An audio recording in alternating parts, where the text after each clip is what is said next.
त्र्यम्बकं यजामहे सुगन्धिं पुष्टिवर्धनम् उर्वारुकमिव बन्धनान् मृत्योर्मुक्षीमामृतात्। श्री शिवाय नमस्तुभ्यं। हर हर महादेव। नमस्कार दोस्तों, आज की इस वीडियो में हम सुनेंगे शिव पुराण के आगे की कथा। आज की इस वीडियो में शिव पुराण के 7वें तथा 8वें अध्याय का हम पाठ श्रवण करेंगे। शिव पुराण के महात्म्य को फागुन के माह तथा श्रावण माह में सुनने से सभी प्रकार के सुख की प्राप्ति होती है। भोलेनाथ स्वयं उन भक्तों को अपनी कृपा दृष्टि में रखते हैं और उनके सभी दुखों का निवारण करते हैं।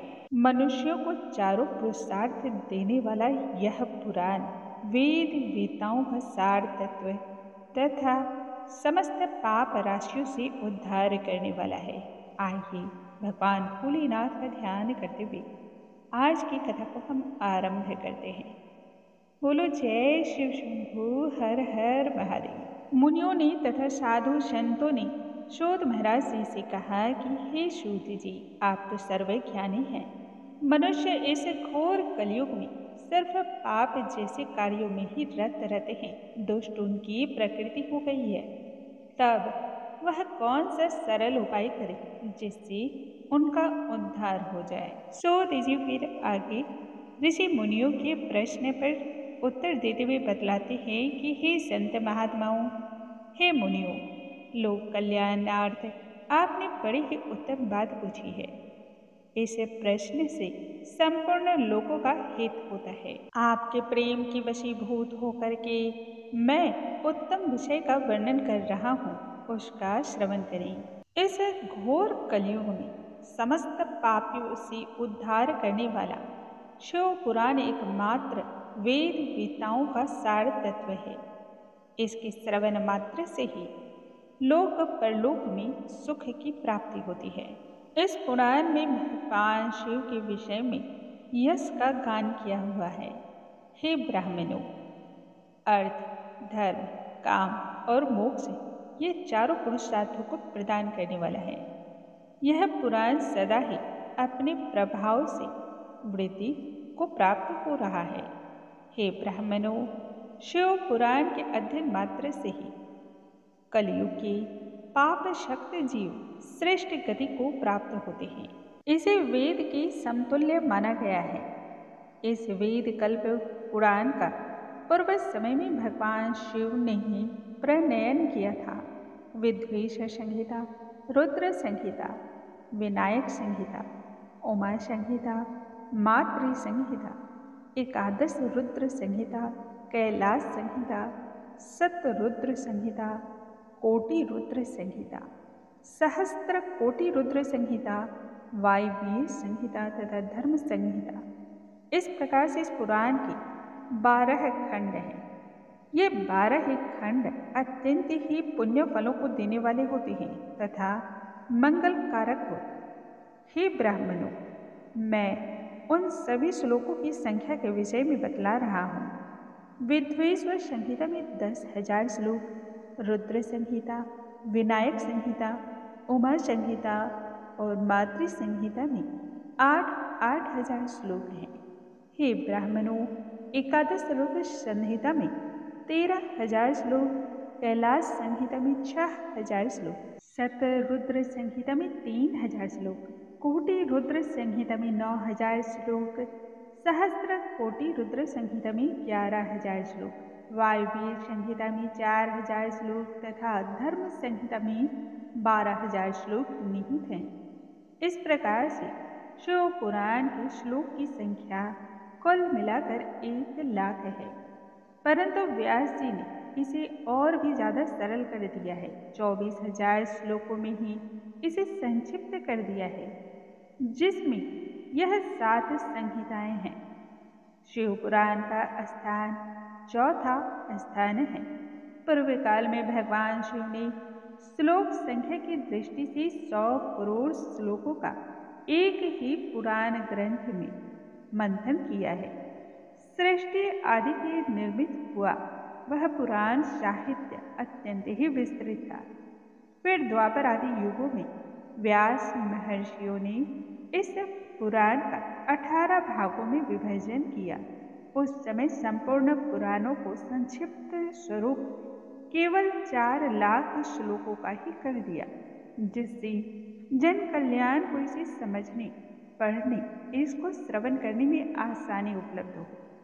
उस समय उन्होंने शिव पुराण को 24,000 श्लोकों में प्रतिपादन किया।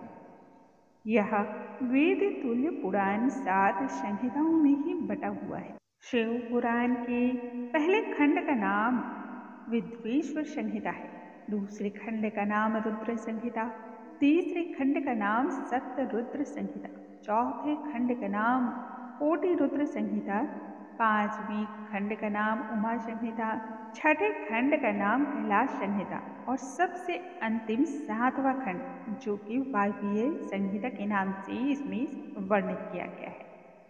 यह 7 संहिताएं भगवान शिव के उत्कृष्ट ज्ञानों को देने वाला है। यह दिव्य पुराण उत्तम गति को प्रदान करने वाला तथा अधोगति से मुक्ति देने वाला है। शिव शिरोमणि भगवान व्यास ने संक्षिप्त रूप से इसका संकलन किया है, जो कि समस्त जीव समुदाय के लिए उपकारक है, तापों का नाश करने वाला है, सत्पुरुषों का कल्याण करने वाला है। इसमें वेदांत विज्ञान में प्रधान तथा निष्काम धर्म का प्रतिपादन किया है।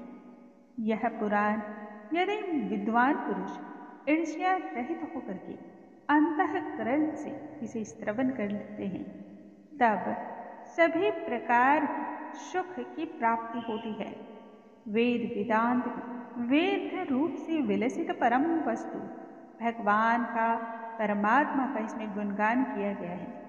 जो इस पुराण को आदरपूर्वक श्रवण करता है, पठन करता है, वह भगवान शिव का प्रिय होता है तथा परम गति को वह प्राप्त करता है।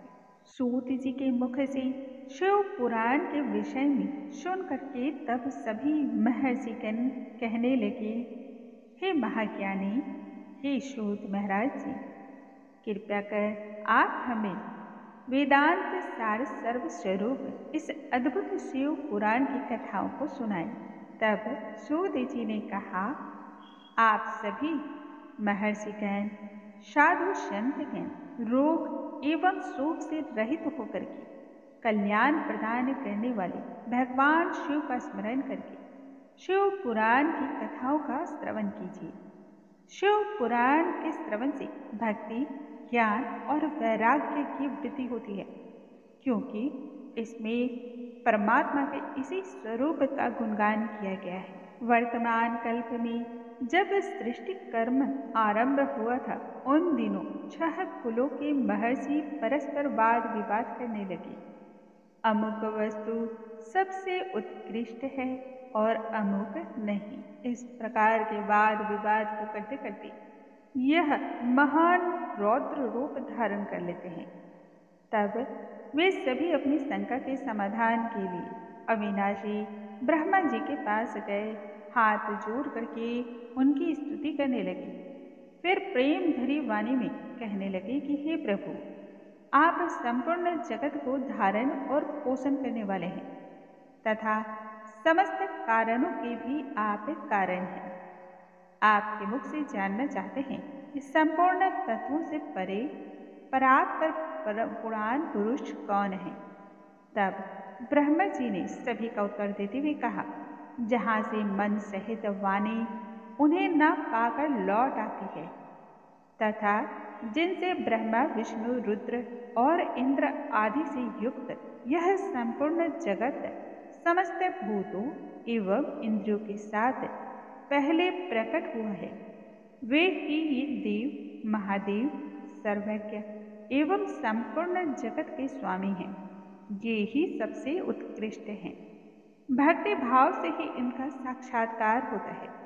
दूसरा कोई अन्य सरल मार्ग नहीं है इनके दर्शन करने हेतु। रुद्र, हरि, हर तथा अन्य देवेश्वर सदा ही उत्तम भक्ति भाव से जिन शिव का दर्शन करना चाहते हैं, उन भगवान शिव में भक्ति होने से ही मनुष्य संसारिक सभी बंधनों से मुक्त हो जाता है तथा देव कृपा से उनमें भक्ति की भी उत्पत्ति होती है।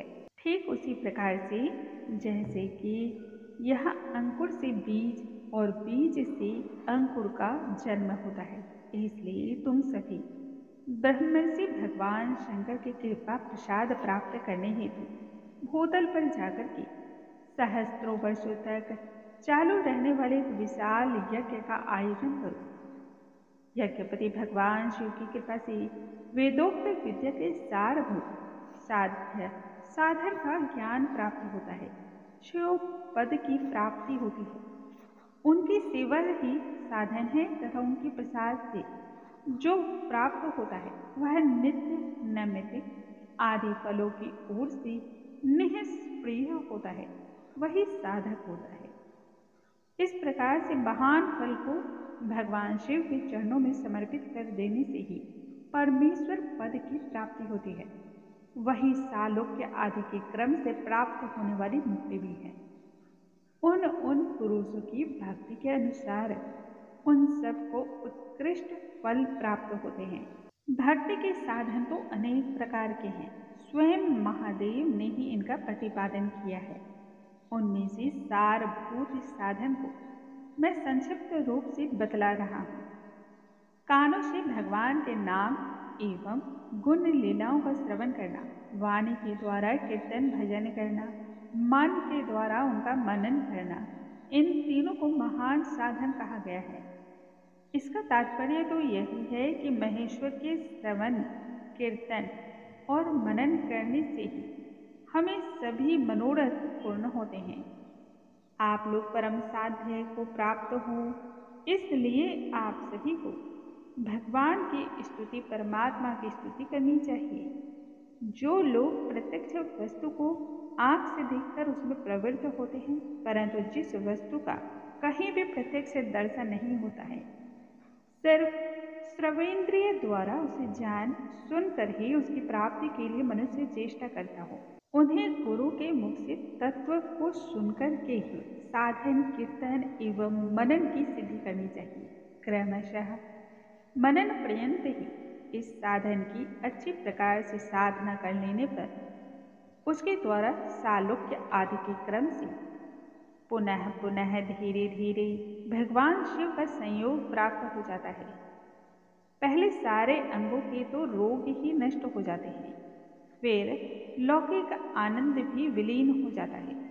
भगवान शंकर की आराधना, उनके नामों का जप, तप, गुण, रूप, विलास एवं नामों का युक्ति परायण चित्त के द्वारा जो निरंतर करता रहता है, चिंतन होता है, उसी को मनन कहा गया है। वह महेश्वर की कृपा दृष्टि से ही उपलब्ध होता है। इसे सर्वश्रेष्ठ साधन कहा गया है या फिर इसे प्रमुख कहा गया है। सो जी फिर आगे साधु संतों से कहते हैं कि हे मुनीश्वरों, इस साधन का महात्म्य बतलाने के प्रसंग में मैं आप लोगों के लिए एक प्राचीन वृत्तांत का वर्णन कर रहा हूँ। पूर्व समय की बात है, पराशर मुनि के पुत्र मेरे गुरु व्यास देव जी एक समय सरस्वती नदी के सुंदर तट पर तपस्या में लीन थे। एक दिन की बात है, सूर्य तुल तेजस्वी विमान से यात्रा करते हुए भगवान सनत कुमार अकस्मात ही वहां आ पहुंचे। उन्होंने मेरे गुरु की ओर देखा जब वह ध्यान में मग्न थे। ध्यान से बाहर आने पर जब अपने समक्ष ब्रह्मपुत्र सनत कुमार जी को देखा, तब बड़े ही वेग से उठकर के उनके चरणों में प्रणाम करके मुनि ने उन्हें अर्घ एवं पानी दिया। फिर देवताओं के बैठने योग्य आसन भी उन्हें प्रदान किए। प्रसन्न मुद्रा से तब सनत कुमार कहने लगे गंभीर वाणी में, हे मुनि, तुम सत्य वस्तु का चिंतन करो। वह सत्य पदार्थ भगवान शिव ही है जो तुम्हारे साक्षात्कार के विषय होंगे। भगवान शंकर का श्रवण कीर्तन एवं मनन, ये तीन उत्तम साधन कहे गए हैं। तीनों ही वेद संवत हैं। पूर्व काल में मैं दूसरे साधनों के संभ्रम में पड़कर इधर उधर घूमता घामता हुआ मंदराचल के उस पर्वत पर जा पहुंचा और वहां पर ही तपस्या करने लगा। भगवान शिव की आज्ञा से कुछ समय के उपरांत वहां पर नंदकेश्वर आए। उन्हें मुझ पर बड़ी ही दया आई थी। वे सबके साक्षी तथा शिव गणों के स्वामी भगवान नंदकेश्वर ने मुझे स्नेहपूर्वक मुक्ति का उत्तम उपाय बतलाते हुए कहा, भगवान शंकर का श्रवण करना, कीर्तन करना और मनन करना, ये तीनों ही साधन वेद सम्मत हैं और मुक्ति के भी साक्षात कारण हैं। यह बात स्वयं भगवान शिव ने मुझसे कही है। इसलिए हे ब्राह्मण, तुम इन तीनों साधनों का अनुष्ठान करो। व्यास जी से बारंबार ऐसा कहकर के तब ब्रह्म कुमार सनत कुमार परम सुंदर ब्रह्मधाम की ओर प्रस्थान कर गए। इस प्रकार से पूर्व काल के इस उत्तम वृत्तांत का मैंने संक्षिप्त रूप से आप सभी के सामने वर्णन किया है। तब ऋषिगण फिर सूत महाराज जी से कहने लगे कि श्रवण आदि 3 साधनों को आपने मुक्ति का उत्तम उपाय बतलाया है, किंतु जो श्रवण आदि तीनों साधनों में ही असमर्थ हो, वह मनुष्य किस प्रकार से अपने आप को मुक्त कर सकता है? ऐसा फिर वह मनुष्य कौन सा यत्न करे जिसके द्वारा उसे मोक्ष की प्राप्ति हो सकती हो, क्योंकि यह तो अत्यंत ही गूढ़ है। बोलो भगवान शिव शंकर की जय, भोलेनाथ की जय। दोस्तों, आज की इस वीडियो में हम यहीं पर समाप्त करते हैं। कल की वीडियो में आगे की कथाओं के साथ हम पुनः मिलेंगे। तब तक के लिए नमस्कार।